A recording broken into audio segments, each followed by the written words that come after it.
I'm so humble. Visceral, like, get this man off the page kind of deal. Was one of the most traumatic experiences of my life. Deal with your trauma. He married his mother. The novel could have just been David Copperfield's family's friends and acquaintances. Catcher in the Rye wins by a mile. Hi everyone, and welcome back to my channel, or if you're new, welcome. This is my very late response for the Game of Tomes for, was it March and April? Was it March and April? I think it might have been March and April for David Copperfield by Charles Dickens and Catcher in the Rye by J.D. Salinger. So let's just get into it. I've already taken enough time getting this done.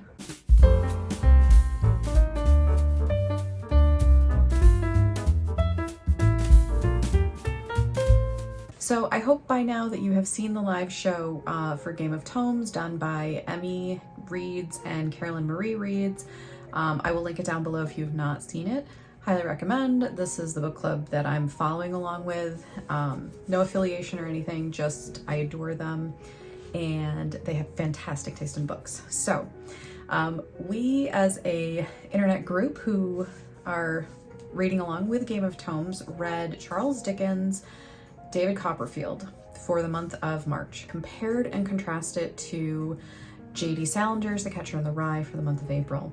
Now, these are two very different books, but they definitely have similar themes that you can use to compare and contrast and, you know, see who kind of executed better.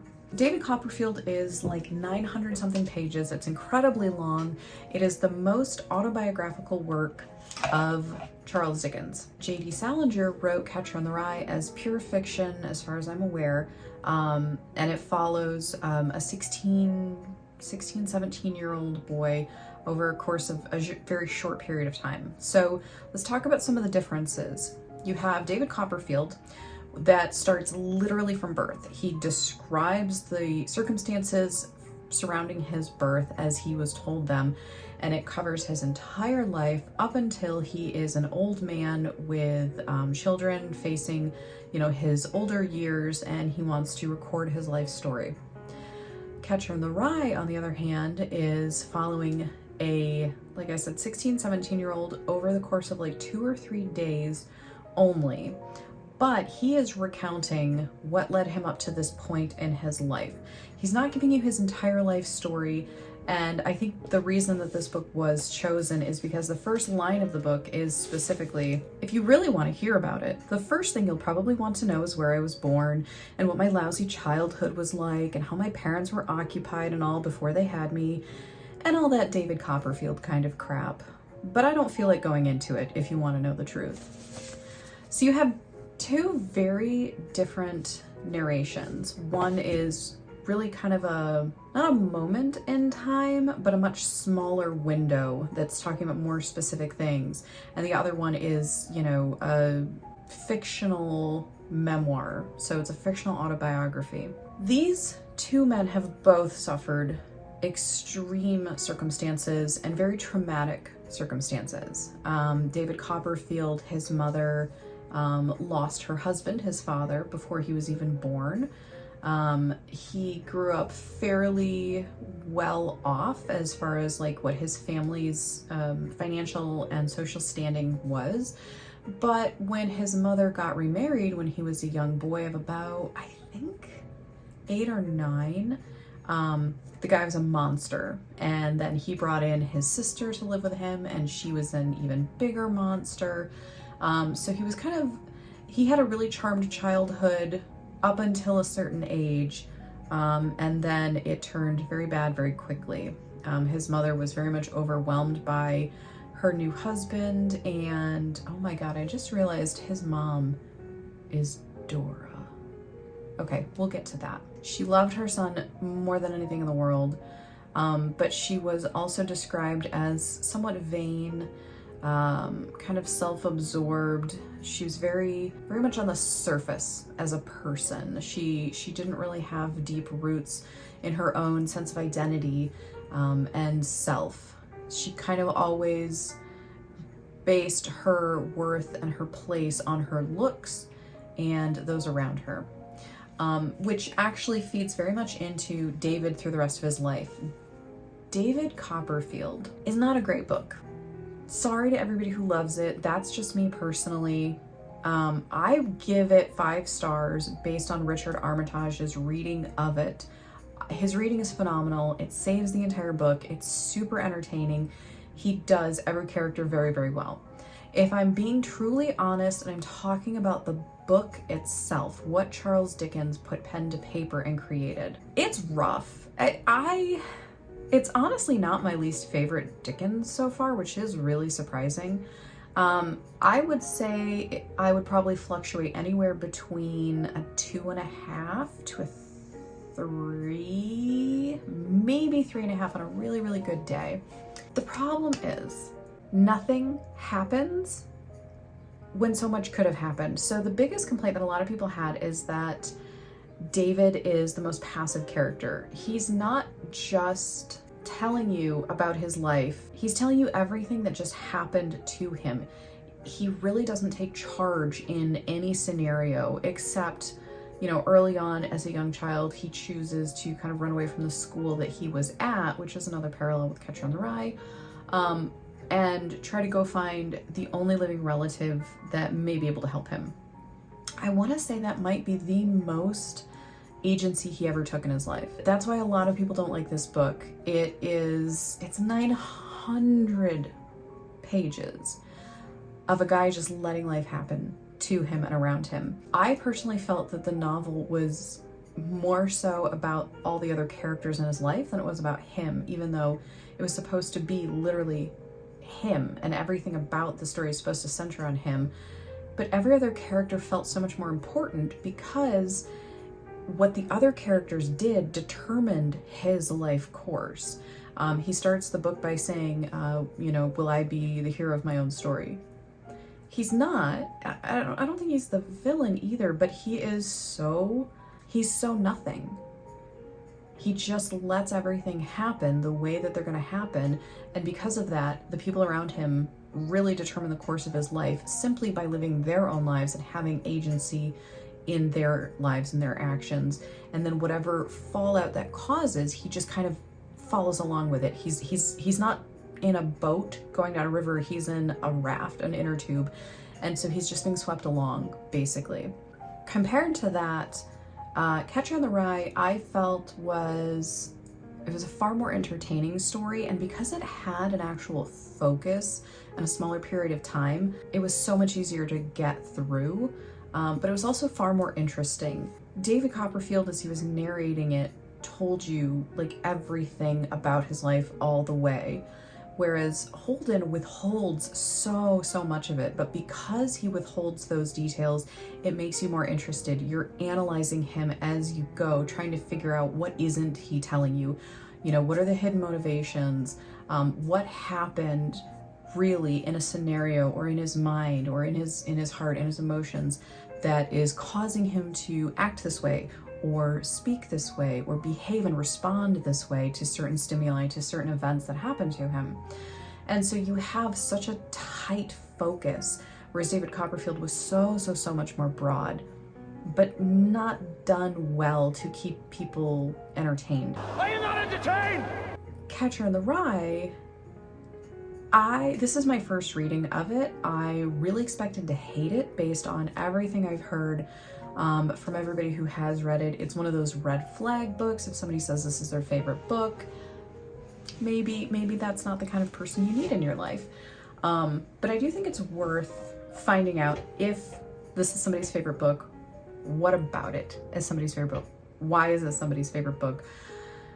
Because if they really get the point of the book, then yes, I think it's done very, very well, and it can very easily and legitimately be somebody's favorite.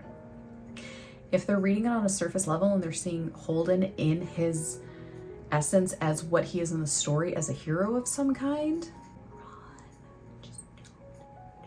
so I'm gonna check in and put in a video clip here of Carolyn and Emma's reactions to both books, because I would say mine are probably very similar to theirs. David Copperfield, what a time. What a time it has been. David Copperfield is like his big, bold title, and I kind of hated it a little bit. Um, Not hated, that's a little bit too far, but enjoyment level was like in the dumps, essentially. There were a few like really, I don't know, a few specks of saving grace, but overall, really disappointed.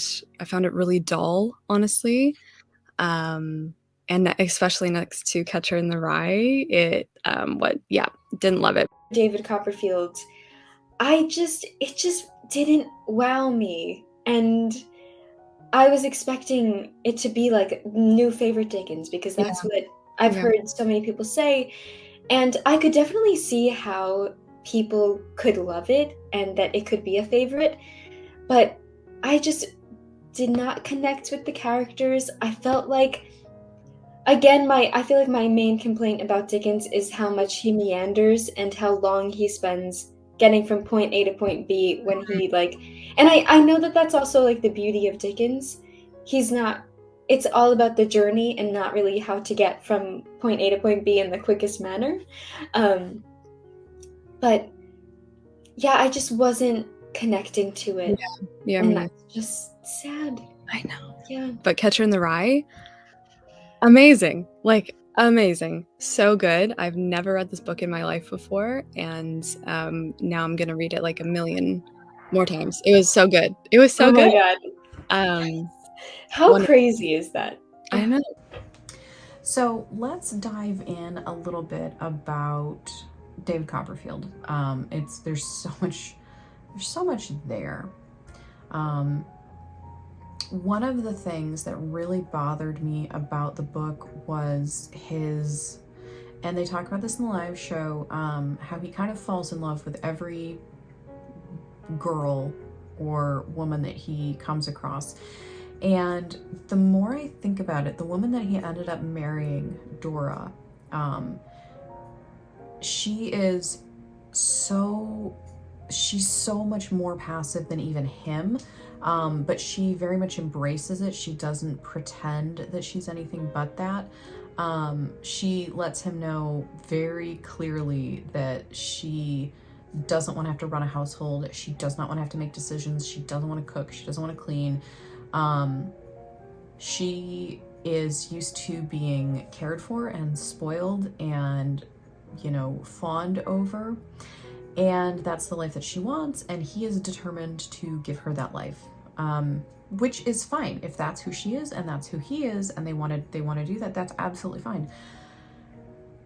But after they get married, he does realize that they can't necessarily afford to live that way, and so he tries to, kind of educate her, motivate her, get her to want to kind of take charge of the household a little bit.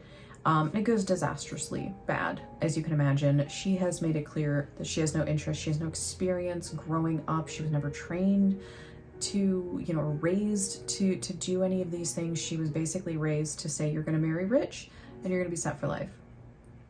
There's so many parallels between Dora and his mother. His mother was also so incredibly passive, and even though she adored her son and would have died for him, she couldn't stand up for him. She didn't have that strong sense of identity and firmness in herself to identify as, I am David's mother. That is my primary goal when it comes to forces that are going to inflict harm upon him. And so when she gets married, she very much now loses her identity into the wife of Mr. Murdstone. And David gets very much lost in the shuffle. He becomes a recluse of a child. He's afraid of these Mr. and Miss Murdstone, the husband of his mom and his sister. He is beaten. He is, verbally abused frequently. And instead of his mother protecting him, she just sort of watches it and collapses in on herself more and more because it pains her. She wants to step in. The couple of times she attempts it, she is verbally abused. And it's implied that if she doesn't fall into line, there will be following physical abuse.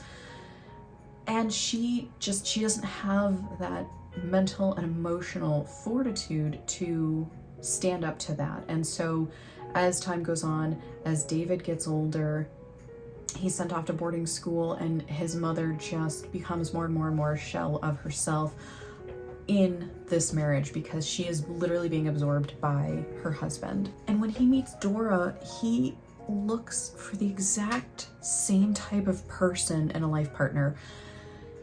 As a little boy, he adored his mother. She adored him. It was a beautiful relationship. Thank goodness he had a maid who did like the day-to-day responsibilities of caring for him. But he adored his mother, and so it doesn't surprise me that later on when he goes to find a spouse that he looks for a lot of those same qualities.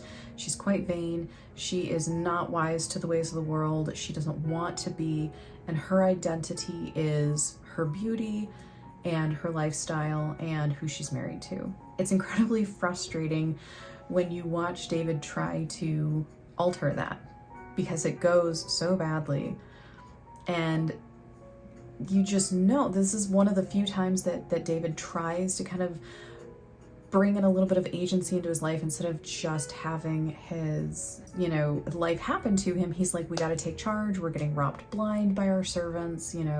Our household is a mess. Every time she tries to like do math or do the books or learn to cook or go grocery shopping or figure out how to clean the house, she breaks down, absolutely breaks down, has a meltdown, and he backs off. And he's like, you know what? Never mind. Everything is fine. You don't have to do any of this. It's his mom. He married his mother. It's a really interesting parallel because I didn't see it at the time that I was reading it. I actually saw it much, much later, especially as people talk about Dora and how annoying she was as a character, how very frustrating she is to a lot of readers because she's even wildly more passive than David is. The thing I think that probably, I'm not going to say it bothers me the most, but it's something that I miss in David Copperfield is an exploration of what those traumas did to David throughout his life. Because the character is written so passively, it's even trauma just passes over him. It doesn't really explore the effect that trauma has other than the immediate reaction. So when his mother dies, he's heartbroken. He lost his mom. And then it kind of disappears. There's really no lingering changes or alterations in him that you can discern as a reader as time goes on that, he's acting this way or he's feeling this way or he's thinking this way because of his mother dying. When Dora dies, he is incredibly sad. He's, kind of in shock, even though, it's sort of a long illness coming. And then eventually, once the main wave of grief passes, he seems to just exist. There's no real depth to the exploration of that trauma. And it's not to say that it doesn't happen to the character, it's just that there's so much else on page that is drowning everything else out, which is frustrating because that's what I would have wanted to see. I would have wanted to see what is forming him as a person, because it doesn't give you that in the novel. So to talk about good things about the book though, let me see. Okay, if you could say one thing that you did like about it, what did you like about it? I loved his aunt. I loved his aunt too. I loved the donkeys. Mm-hmm. I loved his aunt was rad. Yep. And it was like very surprising actually, because when he runs away from when he runs away and goes to see his aunt, I was expecting her to be a completely different person, and then she was like something else entirely, and I was like, oh, this is so pleasant. Yeah, I loved her. What else did I like? Like I did like some of the characters genuinely. Piggity too. Mm-hmm. Steerforth, and the ending, one of the ending scenes in the water, like that was the most exciting thing that happened. Yeah, no, seriously. What did you like about it? Something. Same things. Yeah, I loved how, what was it, Uncle Dick, he kept thinking that he had the memories or something of, what was it, George Oh, okay, yes, Charles the First. Thank you so much. Yeah, the boathouse. I thought the concept of the boathouse was really, really cool. Um, Especially because like what we just had in Dombey and Son as well. I was like, okay, he's being a little yes. obsessed with like the house on the water kind of deal. Really, I loved a lot of the side characters in his life. I loved his aunt. I thought I was going to hate her because she comes in at the very beginning of the book and I'm like, oh my God, this woman is awful. I really, really, really end up loving his aunt. I love the man that she kind of helps take care of, Mr. Dick. He is just the cutest, sweetest thing. I love her obsession with keeping donkeys off of her lawn. It's such a small detail, but like it adds so much charm. Like, why wasn't there more of that in the book? I loved when Steerforth was on page most of the time, but every time he was on page, I'm like, I love this guy. He's gonna turn out to be evil. Like, I had this feeling initially. And the more I liked him, the more sure I was that he was gonna turn out to be a rascal. Sure enough, he is, but he makes the book so much more interesting. He's not a good person, but he is a very entertaining character.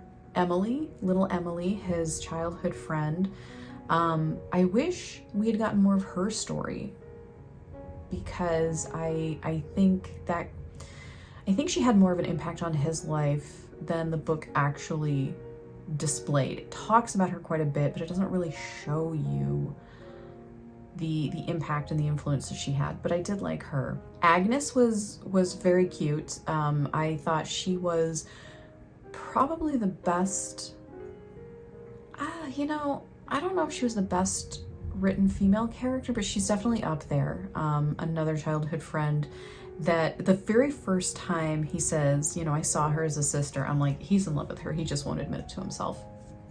Sure enough. I loved his nursemaid, Peggotty.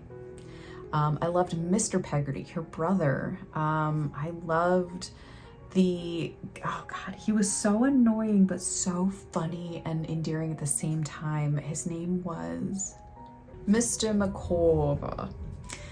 Him and his wife, absolutely charming. I loved that they kept showing up throughout David's life. They, it was a couple that he had lodged with when he was in London and kind of getting his feet under him as an adult.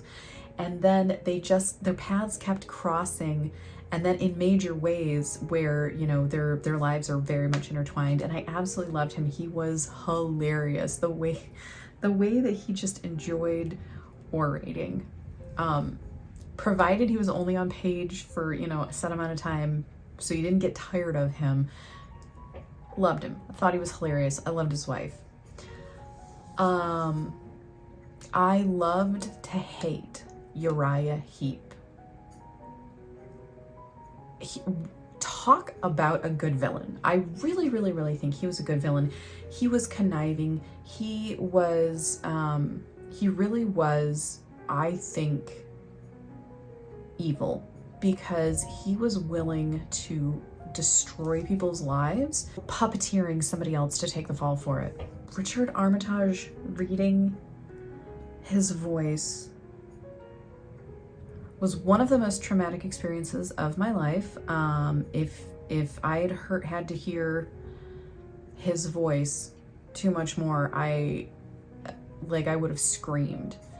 He did such a fantastic job pulling out this mealy-mouthed, milquetoast, gangly, sickly, conniving character and just breathing life into him with how he voiced it. I'm so humble. The novel could have just been David Copperfield's family's friends and acquaintances, and it would have been fine without him. He was just the foil to hear about more interesting people. That's pretty much it. That's my review of David Copperfield, basically. Okay, do you want to switch over a little bit to Catcher in the Rye? So now if we talk about instead Catch-22, why did I just say Catch-22? The Catcher in the Rye, wildly different. Wildly different. Holden Caulfield, the main character, is annoying. He's not the most annoying. He's no Uriah Heep. Ooh, it is coming down. I almost want to open the window. You guys can hear the rain. Let the rain fall down. I've been hearing thunder for like the last 10 minutes. 'Cause I wanna feel the thunder. I thought it was gonna pass by.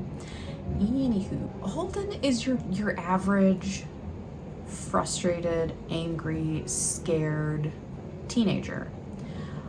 J.D. Salinger did such a phenomenal job writing the voice of this character. I mean, it feels like a real person. It feels like a real 16-year-old wrote this book. He starts out, like I read that very first line, if you really want to hear about it. So he's in conversation with somebody. He is relaying his story to somebody. And you know it's not to you, the reader, but you don't know who it's to. It was Cam. How like David he has made the active decision that he's going to sit down and tell us about his life, whereas Holden, it's being pulled out of him for a rejuvenating, restorative purpose in order to make him confront these memories. And like Catcher in the Rye only takes place over, I think it's 2 or 3 days. And obviously David Copperfield is like years, and it's also feels sometimes like it takes the same amount of time to read.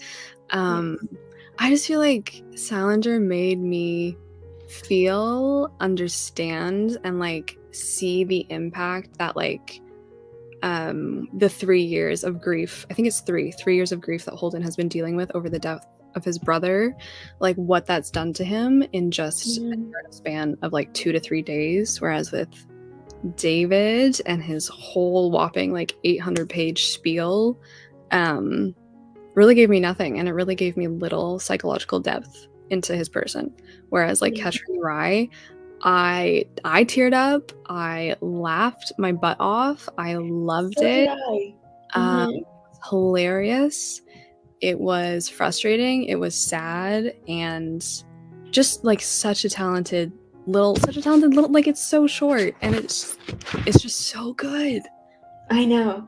I think because it's so deep, and for such a short book, it tackles so much. And there's like what you were saying, like every emotion, like it's very rare for a book to make me like actually laugh out loud. Like I'll laugh at something in my head, but I like caught myself literally like laughing out loud. Yeah. I really think the beauty of Catcher in the Rye is what it doesn't say. He starts off talking about how he's getting kicked out of yet another prep school.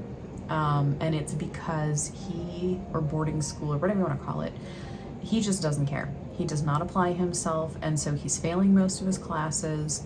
And I think he said this is the 3rd school he's gotten kicked out of, and he has to travel from the school home and face his parents. So the school sent a letter. The letter's not going to arrive for probably another 2 or 3 days, and he doesn't want to arrive home before that letter gets there. He wants his parents to be able to read it and process the fact that he has been kicked out of yet another school. Now, parallels between the two. They both are pretty well to do. They come from similar economic backgrounds. It sounds like he talks about how his family is well off. His dad is a lawyer. They've never really wanted for money. I mean, they can afford to send him to 3 different private schools. Unlike David Copperfield, he has siblings.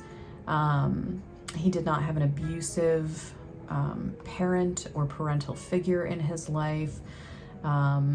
So there's some pretty big differences. However, Holden definitely has his traumas to deal with. Holden manages to tell his story, as disjointed as it is, in a far more entertaining way. He's not intending to be funny, but the stuff that he says comes off as very funny. He's trying to sound so much older than his 16 years. And in some ways he is, and in some ways he is very much mourning a lost childhood. So you come to find out on his 3 days of just bumming around New York City, basically waiting to go home, he lost his little brother to cancer. So this was like 2 to 3, I'm gonna say it was 2 or 3 years before the book happens. His little brother was like 11 years old when he died of cancer. His brother's name was Allie, and he kept Allie's baseball mitt because Allie had written a bunch of poems on it, so he had something to read while he was playing outfield. It's something that he's really never told anybody about, and then when he kind of reveals that, he starts to talk a little bit more about his experience with losing his brother. He said he slept in the garage the night that Allie died, and in his grief and his frustration, he broke all the windows in the garage. I think he broke all the windows in the car too, and he punched them out, so he broke his hand in the process.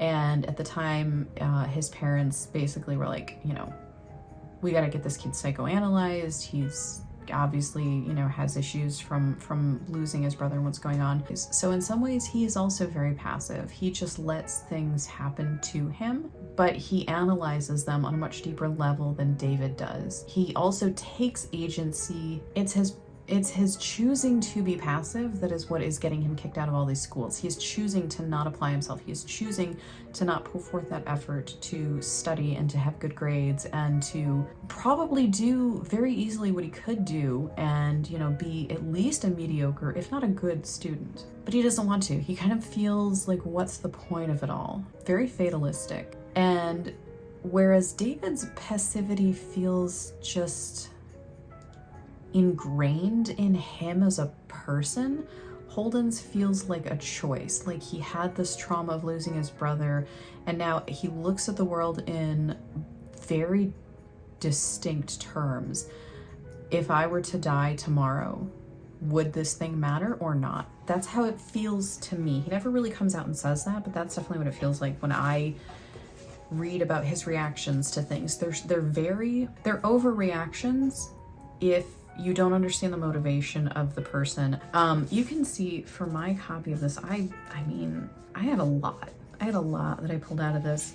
The fact that he lost his brother definitely colors how he reacts with his little sister, Phoebe. So by the end of the book, Phoebe is 10 years old. She is approaching the age that Allie was when he died, and you can see Holden's fierce love of his little sister, his worry about her, his protectiveness of her. I very much think that stems from losing Allie. I watched, John Green had on his Vlogbrothers channel 2 short videos where he had reread Catcher in the Rye, and he wanted to talk about it. And one of the things that he said that I completely missed was this red deer hunting hat that Holden has. It comes up throughout the novel. He ends up giving it to his little sister. His little sister loves it. It's a weird hat. It's a weird color. Doesn't match him, doesn't match his personality, doesn't match his age, doesn't match his time. But he insists on keeping it with him and wearing it. And he talks about how when he is like walking down the street, he'll talk to Allie as though Allie's there. Like, yes, you can come with me. The part where he was talking to Allie as he was crossing the street, I forgot exactly what he said, Yeah. but you know the scene that I'm talking about. Oh my God. Just devastating. But it's the way too that, like, because Holden's narrating it and he's like 17, I think, when he's writing it down, like, it's the way that he'll be, and it's not like he's not fully conscious that like all these things are happening to him, so they're just slipped into the narrative. Sometimes only like it was only a sentence a piece, like the whole episode happens with his teacher, but then at the end of that he's like, oh, by the way, this has happened to me 20 times throughout the course of my childhood. Yeah. And then it's just like left and you're immediately moved on to somewhere else. And like that happens so much throughout the book where like it's like these little flashes of like, and they are little flashes of like his trauma coming through his head. So it's almost like he keeps that memory of Allie with him in an active sense. Like he has Allie right over his shoulder because one time when they were kids, he didn't want Allie tagging along when he and his friends went somewhere, and so he said, no, you can't come, and he's regretted that ever since. I didn't tie back how John Green did that red deerstalker hat. Red is the color of Allie's hair. Allie was the only redhead in the family. It was a very distinctive feature of him, and Holden finds this weird red hat and keeps it with him like a shield in a way. And so he puts on this red hat and he's walking down the street and he's talking to his little brother. That's the thing about Catcher in the Rye. It is really packed with emotion because it is so raw, and it makes you really do work in figuring out what is going on with Holden.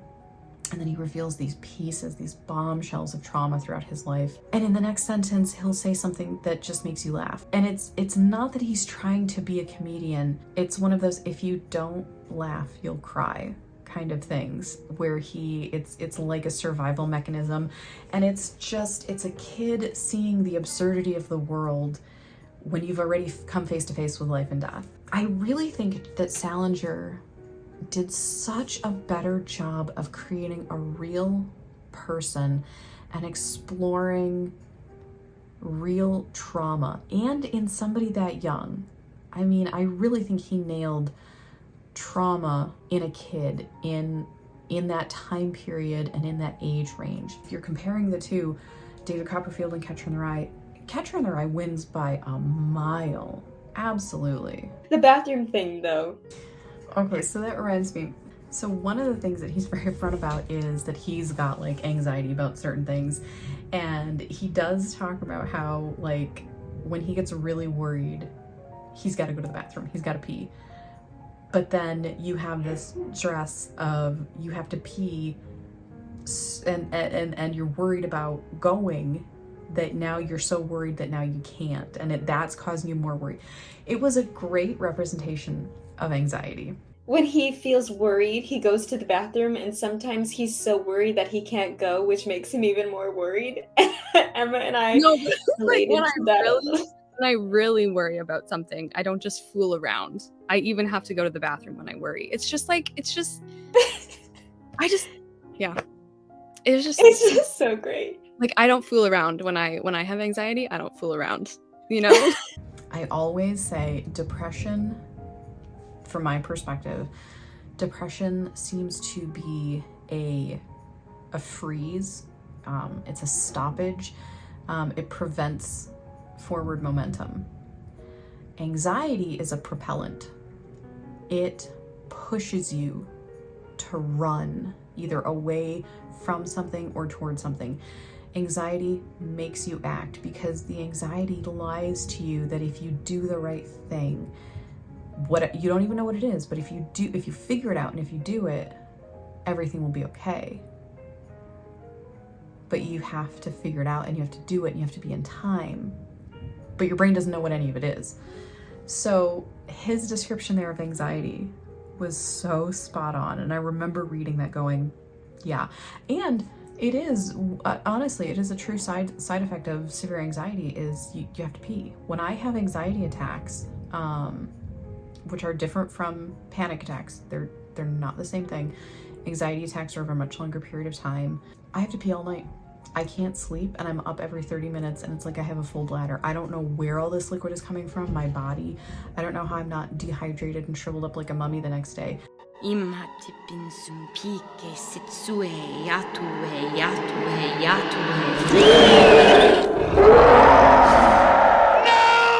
But I related so much to his description of that.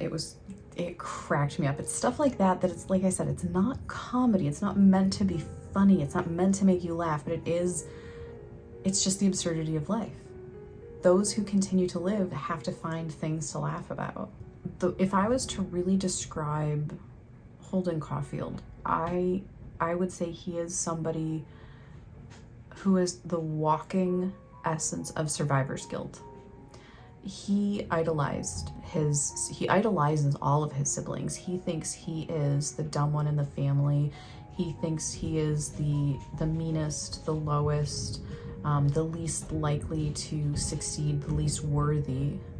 And I think losing his little brother really amplified that because he talks about how Allie was really the best of them all. And I really, really think Holden is just a walking ball of survivor's guilt. Why wasn't it me? Why couldn't cancer have taken me? I'm not worth anything. I'm not as smart. I'm not as kind. I'm not as outgoing. I'm not as valuable as Allie was, or as Phoebe is, or as even his older brother is. I think it's David? I don't remember his brother's name.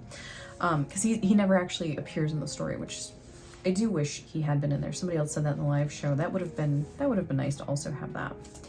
Whereas when I think about David, there's nothing there. There's nothing to grab onto. to identify David Copperfield and say, like, this is who he was. So okay, that felt like it was right overhead. Yeah, so to wrap this up and to kind of bring it all together, I did enjoy David Copperfield to a degree, but it was definitely mostly because of everybody else in his life that made his life something. And maybe that's the lesson in it. Maybe that was the lesson. Your life is made up and defined by who you surround yourself with. I don't think that was intentionally the point of it, but that seems to be like what it ended up being. And then Catcher in the Rye is deal with your trauma. I mean, you know, in that time period, he did not have a lot of resources. Mental health was not something that you talked about. It was something you got locked up for. It was something that you had to hide and lock away. Otherwise, you were going to be judged and seen as crazy. But he's such a walking example of why it's so important to deal with trauma and to have support systems in place. The entire 3 days of him wandering around is him desperately trying to find somebody to talk to, and all he ends up getting really is telling his story through this novel. That's really the first time he gets somebody to talk to other than the short stint with his little sister. How much can you put on your little 10-year-old sister as far as like your emotional well-being, you know? He needed a therapist. He needed time to heal. He needed family therapy for all of them to cope. And how do they deal with each other in this new family unit? Because you are a new family unit now, because a big piece of you is missing. There was so much more to it, and I, like I said at the end of the live show, I would love a masterclass on Holden Caulfield's trauma. David Copperfield definitely had bad stuff happen to him, but rather than genuinely define him in any way, it just sort of happened. And with Holden, trauma acted so much more true to life, because it stopped him dead in his tracks. He was frozen very much. He couldn't move on. And it was a 3-day exploration of trying to find himself, trying to find somebody, trying to find a lifeline that could pull him out, or an anchor to keep him from floating away. And I really, really enjoyed it. And the more time goes on, the less my memory I like David Copperfield, and the more I come to appreciate Catcher in the Rye. And I did not see this happening.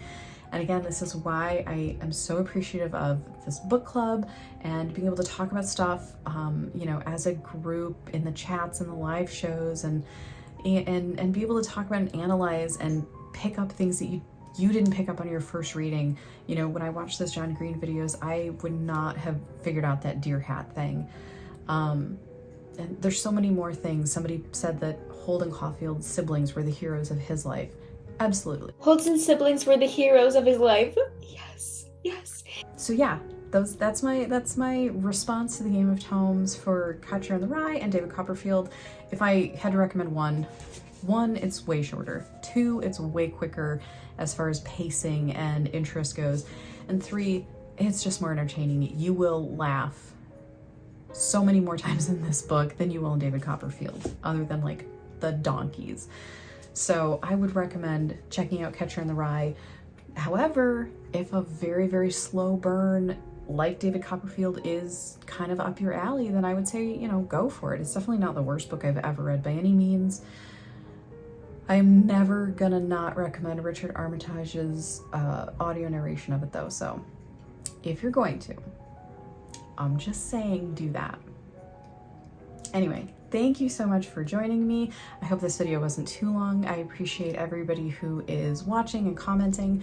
So comment down below, let me know if you read these books along with the Game of Tomes book club and what you thought about them, what you rated them. If you haven't read them, let me know if these sound like things you're gonna pick up, or if this is just one giant video of red flags of you are staying the heck away from these. So let me know. Hit that like button, hit that subscribe if you haven't already. Help me grow this channel and be able to do this more often and more frequently. those are the same thing. You know what I mean though, to be able to do this more, because this is really something that I love to do. So I hope you're doing well. I hope you're taking care of yourself, take care of others, and I will see you in my next one. Bye.